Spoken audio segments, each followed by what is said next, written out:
Welcome to the Art of Medicine, the program that explores the arts, business, and clinical aspects of the practice of medicine. I'm your host, Dr. Andrew Wilner. Today, I am pleased to welcome Dr. Anjali Rajpal. Dr. Rajpal is a dentist with a background in painting and sculpture, a true practitioner of the art of dentistry. She practices cosmetic dentistry at Beverly Hills Dental Arts. We're going to talk about some of the advances in cosmetic dentistry and maybe something to smile about. But first, a word from our sponsor, locumstory.com. Locumstory.com is a free, unbiased educational resource about locum tenens. It's not an agency. Locum Story answers your questions on their website, podcasts, webinars, videos, and they even have a Locums 101 crash course. Learn about locums and get insights from real-life physicians, PAs, and NPs at locumstory.com. And now to my guest. Welcome, Dr. Rajpal. Thank you. Dr. Rajpal, thanks for taking time out of your busy day. Step away from drilling for a moment. I know you have patients lined up. So let's start with your training. What kind of training does a cosmetic dentist have? So we have the basic pre-med requirements that if you don't get weeded out in college and you make it through, then you go into 4 years of dental school. So I did my pre-medical training in college at the University of Michigan honors program, and I studied biopsychology, which was really interesting. And then I got into Tufts University in Boston for my dental school, which has an emphasis on medicine medicine education. So it's actually a DMD degree instead of a DDS. So we just have a little extra medical training. And then I ended up matching for my residency, a general practice residency at Cedars-Sinai here in LA.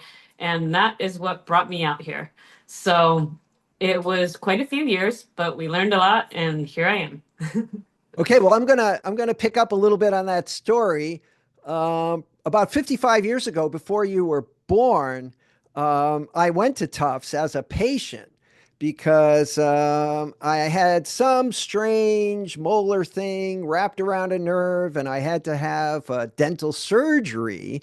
And apparently, mine was a very interesting teaching case, which I didn't really appreciate at the time. But I was admitted to the hospital and they did this fancy surgery. And then I went back.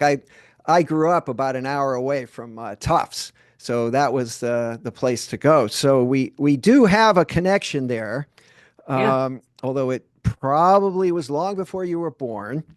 And but I still remember, and I think they did a pretty good job.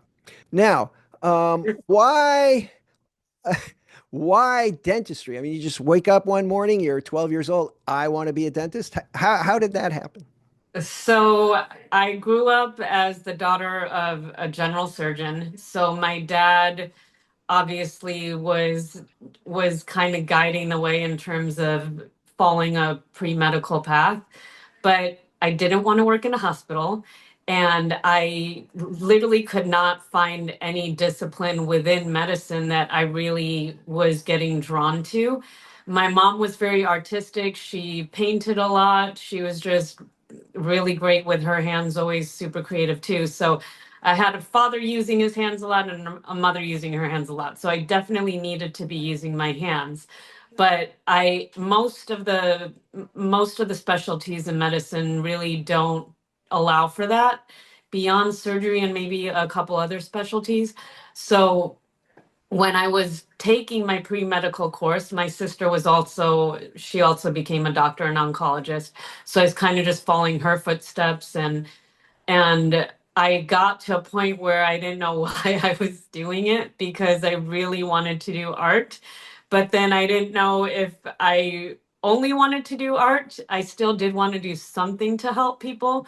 So this girl in college ended up telling me that she dropped out of med school and she went into fashion design instead because she wanted to do something creative. But she had a friend who went into dentistry, and she thought that that might be a good idea for me. And honestly, it's been the perfect fit because it's literally arts and crafts all day long for me because I'm sculpting teeth. I'm constantly using my aesthetic eye to see what actually flows with a patient's face, what kind of characterization style of the teeth actually suit their face. And I'm just like, they become my art projects. So it's actually really fun for me every day to be able to continuously make things and actually have them as live works of art that are entering the world because people are showing off their smiles everywhere they go. So it's definitely ended up being the perfect fit for me. I've been able to not be in a hospital environment and design a very artistic looking homey feeling space that I enjoy coming to every day. And I get to have a great rapport with my patients and see them on a regular basis, which is something not every specialty gets to have as well. So being able to see my patients every 3 or 4 months and really have like these lifelong relationships is definitely in line with what I wanted to be doing with a psychology kind of background as well. What a heartwarming story. I think some of the people listening to this are trying to figure out where their careers are going in medicine. I had sort of epiphanies along the way as I was studying. I didn't really know where it was going, and I stumbled into neurology when I was an ER doc. And it was like, whoa, this is really cool. And that's Yep. how I decided. But I think we had a program just a few weeks ago where I did a program just like this with a plastic surgeon on Park Avenue in Manhattan. And he told a similar story about how he was very aesthetically minded, he was artistic, and liked to work with his hands and was interested in surgery. And so plastic surgery really was a great fit for him. So it sounds like you found, I've always been impressed that, as you say, surgeons, they work with it. People don't realize they work with their hands, every day. And a lot of surgeons have like hobbies where they're working with, they're building model airplanes or, they're doing stuff with their hands all the time because that's their gift, that's their talent. So if you have that talent, you want to be able to use it because frankly, you're working in a small space, right? Somebody's mouth. Depends on the person, of course, but the mouth is still a relatively small space, even if it's a politician. And that's not easy, right? It's hard to see. You need the best lighting. You're standing up, right? I mean, if that was not your talent, that would be hard work, right?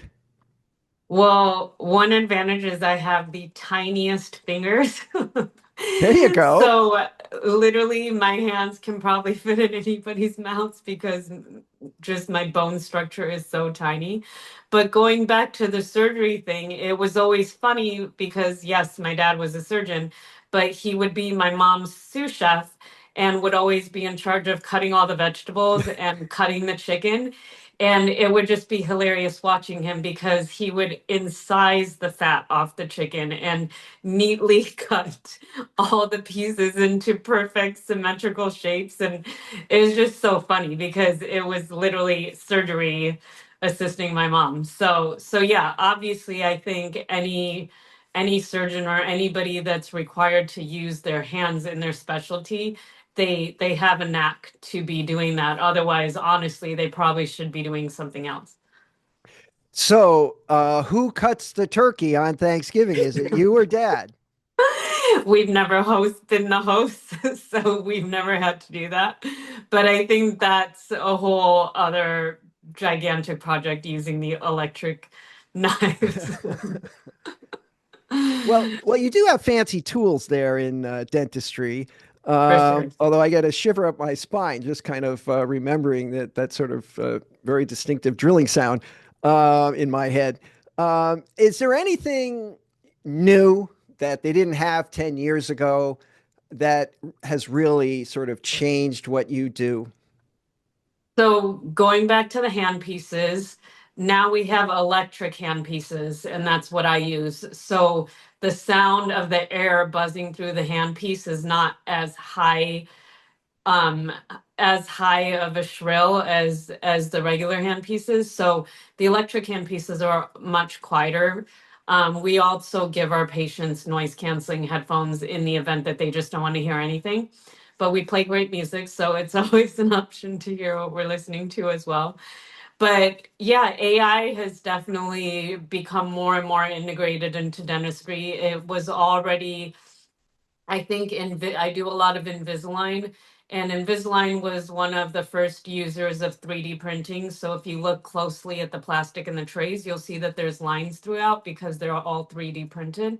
And everything has really become digital now. So I'm 3D scanning all of my patients and they're printing 3D models, the labs to design the veneers and the crowns and all of that.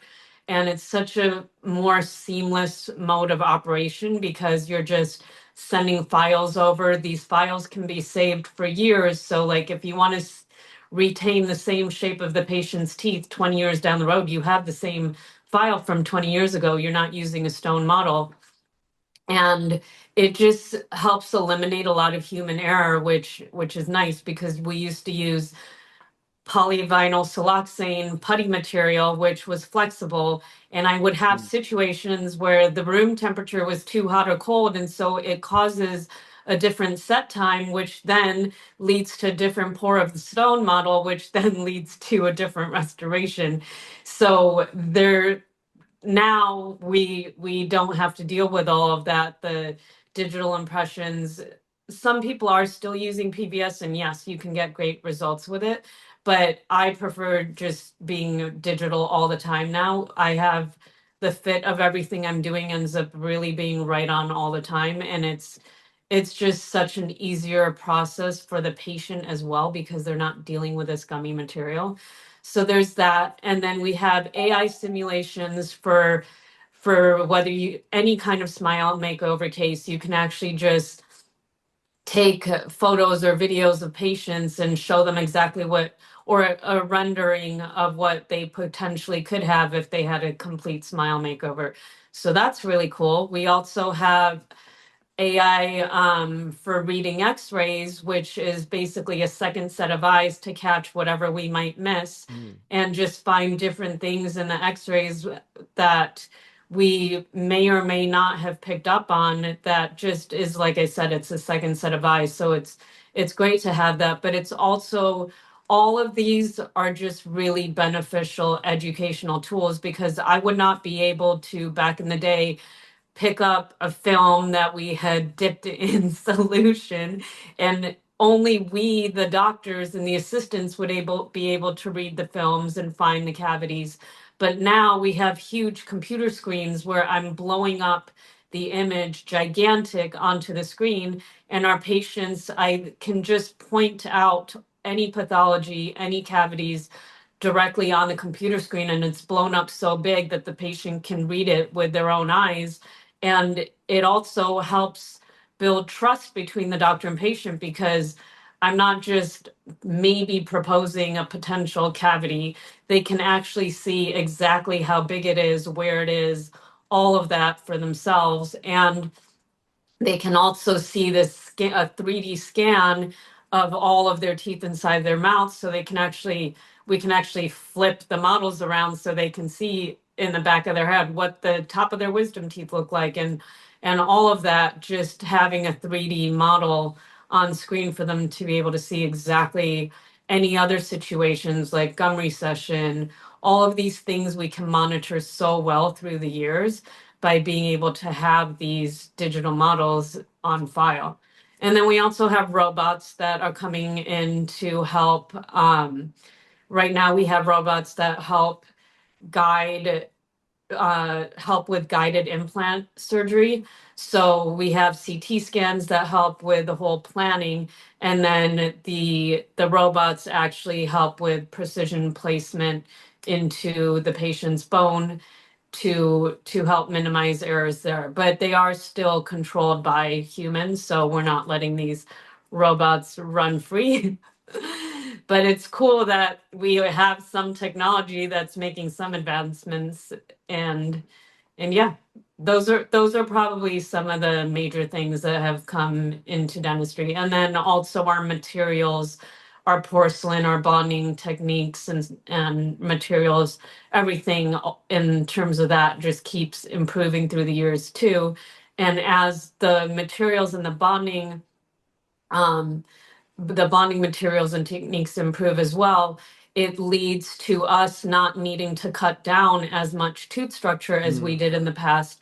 So it's much more conservative for the patient because that way I can preserve a lot of their tooth structure for the long term and not have to use unesthetic materials like silver fillings or metal underneath crowns that are not so biocompatible. We actually can use very aesthetic, natural looking restorations that are super strong and that bond to the tooth structure in a very minimally invasive way. Wow.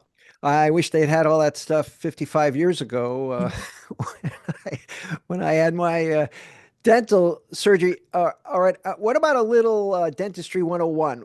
What is a veneer?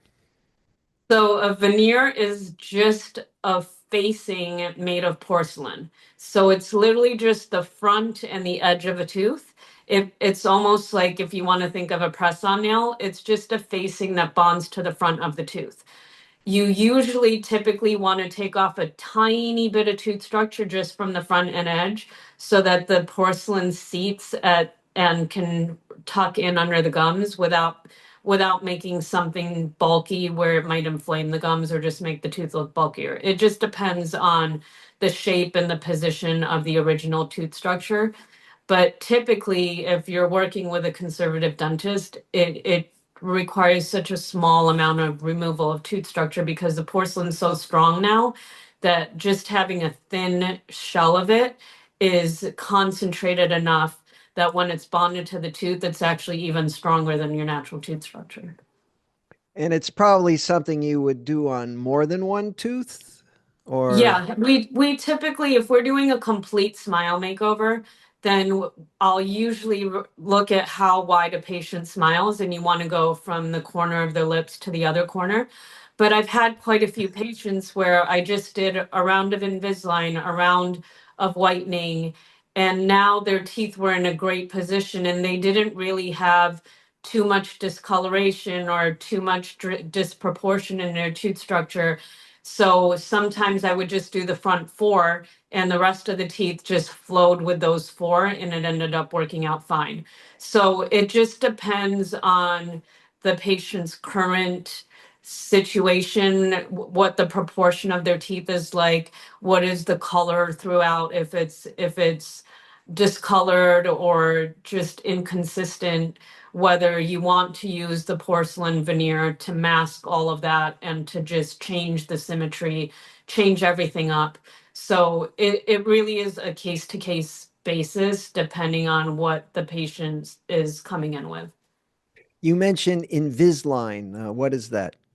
So when your teeth are misaligned, whether there's spacing or crowding or just misalignment with the way the teeth are meeting each other, I always want to place the patient's teeth into perfect alignment where all the tooth forces are balanced and everything is lined up so that they're the most cleansable possible. Because when teeth are overlapped, they end up trapping bacteria in any areas where your toothbrush is kind of going to miss. Mm. And then if they're spaced, you might be food trapping in there, and then again, bacteria are sitting in those areas. So you really want to be having them in a perfect alignment and not stressing out. You don't want the front teeth to be hitting too aggressively.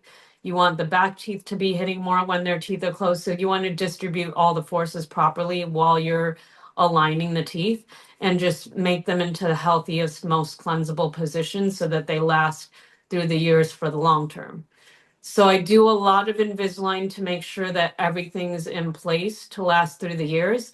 And then we'll incorporate teeth whitening a lot of the time. And then I'll either do porcelain veneers, crowns if really necessary, but I kind of try to stay away from doing crowns at this point unless there's a lot of breakdown of tooth structure.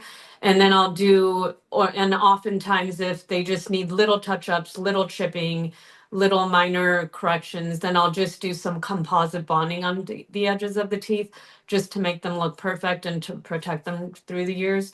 And then we'll put them into retainers to maintain that shape and to prevent any wear from happening on the teeth if they are teeth grinding. Dr. Rajpal, this is very informative. It certainly it sounds like it might be worth a trip to Beverly Hills to come to your office. Before we wrap up, I just got to ask, and no names, but have you, you're just a stone's throw from Hollywood. Have you had any celebrities in your dentist chair? Yeah, of course. I mean, just being in the area, it naturally ends up drawing in that type of patient. So through the years, we've definitely had our share. We look forward to seeing more. But every patient, I mean, I've had quite a few patients that I didn't realize that they were celebrities at the time. But they or we've had patients that weren't yet, and then they have, through the years, their Oh, that's careers have evolved exciting. and they've landed huge roles over time. So yeah, just being in this area and hearing all the stories of what everybody's involved in, it's just fun hearing everyone's different projects in every industry that they're involved in. We just have a great patient population with great personalities, and a lot of them are doing just very interesting things. And so that's why I love talking to all of them, because we're always exchanging ideas and educating each other about different things, and it's just an interesting rapport to have. Well, maybe some of those successes in the acting industry were in some part due to those magnificent smiles that you gave them.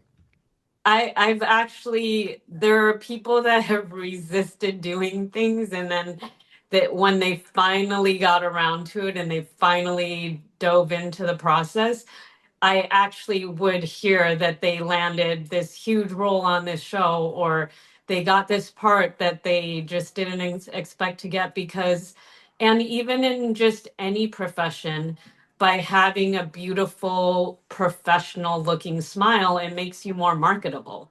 So it just ups your game, whether it's in your professional life or your personal life. It just makes you more presentable. It makes you healthier as well, and it leads to a better first impression. Well, I think that's a great way to wrap up. But before we go, is there anything you'd like to add? Not really, just I'm here for everybody. We're always here for complimentary consultations if anybody just wants to have me take a quick look at their smile and see what I suggest. But again, I'm here in Beverly Hills. It's Beverly Hills Dental Arts. My website is bhdentalarts.com. My Instagram is at Beverly Hills Dental Arts. So is my TikTok, my YouTube. So yeah, I'm not too hard to find. You're all welcome. And all I want to do is just get everybody in the world to smile more. So that's what I'm here for. Sounds terrific. And I'll put all that information in the show notes. Dr. Great. Rajpal, thanks for joining me on the Art of Medicine. Of course. Thanks so much for having me. And now a final thanks to our sponsor, locumstory.com. Locumstory.com is a free, unbiased educational resource about locum tenens. It's not an agency. Locum Story exists to answer your questions about the how-tos of locums on their website, podcast, webinars, and videos. They even have a Locums 101 crash course. At locumstory.com, you can discover if locum tenens make sense for you and your career goals. What makes locumstory.com unique is that it's a peer-to-peer platform with real physicians sharing their experiences and stories, both the good and bad, about working locum tenens. Hence the name, Locum Story. Locumstory.com is a self-service tool that you can explore at your own pace with no pressure or obligation. It's completely free. Thanks again to locumstory.com for sponsoring this episode of The Art of Medicine. I'm Dr. Andrew Wilner. See you next time.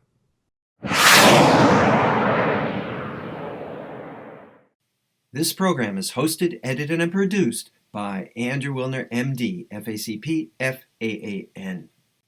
Guests receive no financial compensation for their appearance on the art of medicine. Andrew Wilner, MD, is Associate Professor of Neurology at the University of Tennessee Health Science Center, Memphis, Tennessee. Views, thoughts, and opinions expressed on this program belong solely to Dr. Wilner and his guests and not necessarily to their employers, organizations, or other group or individual. While this program intends to be informative, it is meant for entertainment purposes only. The Art of Medicine does not offer professional financial, legal, or medical advice. Dr. Wilner and his guests assume no responsibility or liability for any damages, financial or otherwise, that arise in connection with consuming this program's content. Thanks for watching. For more episodes of The Art of Medicine, please subscribe. www.andrewwilner.com